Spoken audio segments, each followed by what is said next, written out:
बिस्मिल्लाहिर्रहमानिर्रहीम। अस्सलाम वालेकुम वरहमतुल्लाहि वबरकातुहू। आबिद राजा चैनल की तरफ से आज मैं अपने दोस्तों को रसूलुल्लाह सल्लल्लाहु अलैहि वआलिहि वसल्लम का बहुत ही प्यारा फरमान बताऊंगा। उससे पहले मैं अपने तमाम दोस्तों से गुजारिश करूंगा कि इस वीडियो को आपने आगे ज़रूर शेयर करना है। तो शुरू करते हैं। बिस्मिल्लाहिर्रहमानिर्रहीम।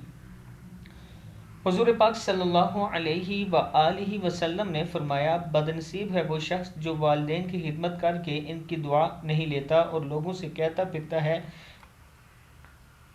कि मेरे लिए दुआ करना। बदनसीब है वो शख्स जो फजर के वक्त सोया रहता है और लोगों से तंगी रिज़्क़ का शिकवा करता है। बदनसीब है वो शख्स जो नमाज इशा नहीं पढ़ता और दुआओं में पुरसकून नींद तलाश करता है। बदनसीब है वो शख्स जिसने माह रमज़ान पाया और अपने रब को राज़ी न कर सका। और आप सल्लल्लाहु अलैहि वआलिहि वसल्लम ने यह भी फरमाया, जिसने मेरी एक हदीस सुनी और दूसरों तक पहुंचाई, क़यामत के रोज़ उसके लिए मेरी शफाअत वाजिब है।